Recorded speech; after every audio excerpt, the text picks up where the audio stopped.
तो चलिए खबरों पर अब विस्तार से नजर डालते हैं। बात करते हैं भाजपा की।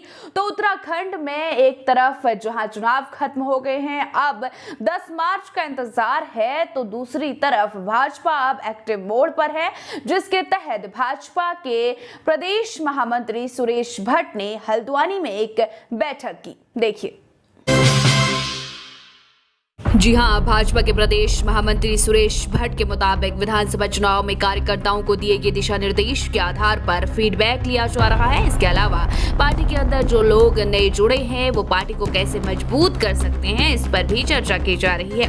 वहीं चुनाव के दौरान क्या भाजपा के अंदर भीतरघात हुआ, इस पर भाजपा के प्रदेश महामंत्री सुरेश भट्ट ने कहा इस तरह की कोई जानकारी पार्टी को नहीं है। उन्होंने कहा उत्तराखंड में भाजपा को कोई नुकसान नहीं हुआ है। भाजपा उत्तराखंड के अंदर दोबारा अपनी सरकार बना रही है। भीतरघात जैसी कोई ऐसी बात भी नहीं है। स्वाभाविक है, मैंने कहा कि जब इतनी बड़ी पार्टी जब चुनाव लड़ती है तो किसी के मन में कोई बातें रहती है। तात्कालिक किसी बात को लेकर के उन्होंने उसमें रिएक्शन किया है और नुकसान भारतीय जनता पार्टी का कोई नहीं। भारतीय जनता पार्टी कंफर्टेबली फिर से हम सरकार बना रहे हैं। कितनी सीटें आ रही है भाजपा की, कितना दावा करे सीटों का? ये तो अब 10 को पता लगेगा, लेकिन उनका सरकार हम बना रहे हैं। लेकिन अब की बार 60 की पार आप लोग ने पहले ही हार मान ली।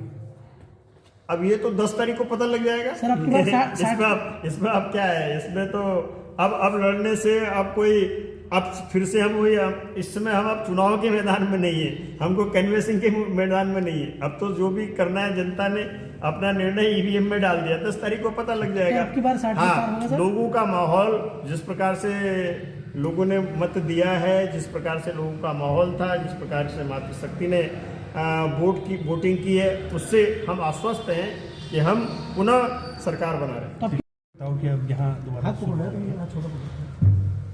चुनाव का महापर्व संपन्न हुआ है और उस किसी भी राजनीतिक दल में चुनाव संपन्न करने के लिए विशेषकर भारतीय जनता पार्टी में नीचे तक बूथ तक के कार्यकर्ता की महत्वपूर्ण भूमिका होती है। मैं आज आप सबके माध्यम से उन सब कार्यकर्ताओं को, समर्थकों को, उन सबको का आभार प्रकट करना चाहता हूं जिन्होंने विगत लगभग 1 महीने में अथक परिश्रम किया है, जिन्होंने भारतीय जनता पार्टी को पुनः सत्ता में लाने के लिए, भारतीय जनता पार्टी के प्रत्याशियों को जिताने के लिए दिन रात अथक परिश्रम किया है। ऐसे सब कार्यकर्ताओं का बहुत बहुत आभार। सर, भारतीय जनता पार्टी ये लगातार सतत सक्रिय रहने वाला संगठन है। हम कहते हैं कि हम हमेशा केवल चुनाव के समय ही नहीं, हम चुनाव के अतिरिक्त 365 दिन किसी न किसी माध्यम से सक्रिय रहने वाले संगठन हैं। चुनाव संपन्न हुआ है, स्वाभाविक है, लोकतंत्र का महापर्व ये संपन्न हुआ है। तो इस महापर्व में संगठन ने जो जो भूमिकाएं तय की थी, वो सब भूमिकाएं किस तरीके से हमने संपन्न की, उसका अनुभव और एक फीडबैक कि भाई कार्यकर्ता को क्या लगता है, हमने जिस आधार पर जिन बिंदुओं को लेकर के चुनाव में जाने की सोची थी, उसके आधार पर नीचे उनको ग्राउंड में किन किन स्थिति परिस्थितियों का सामना करना पड़ा, उनको क्या लगता है, इसके आधार पर एक फीडबैक लेने का काम जिला स्तर पर जिले के कुछ प्रमुख कार्यकर्ताओं के द्वारा संपन्न किया जा रहा है।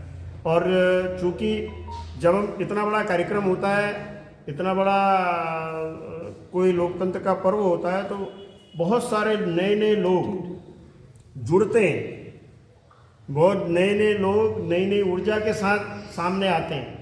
तो ऐसे नए लोगों का उपयोग पार्टी की मजबूती के लिए, संगठन को और धार देने के लिए हम कैसे कर सकते हैं, इस नाते भी आज की ये इस प्रकार की हमने फीडबैक बैठक रखी। इसके अलावा भज्जी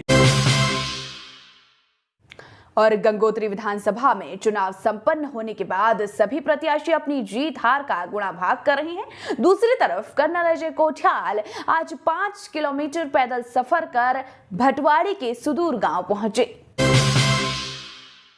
बता दें कि कर्नल अजय कोठियाल ने 14 फरवरी को मतदान समाप्त होने के बाद आज दूसरे दिन सालंग में पहाड़ की समस्याओं के बीच जनसंवाद किया। अपने चुनावी भ्रमण में कुछ सुदूरवर्ती गांव कर्नल कोठयाल ने समय की कमी के कारण गांव की जनता से नहीं मिल पाए थे, लेकिन ये पहली बार ऐसा है कि चुनाव संपन्न होने के बाद भी प्रत्याशी गांव में अपने वादे को निभाने के लिए जनता से रूबरू हुए। हमने इन दो चीज़ों को बैठ जा इन दो चीज़ों को है डकू इन दो चीज़ों को पहाड़ के काम लाना है। पहाड़ का पानी और पहाड़ की जवानी। बिल्कुल। अब आप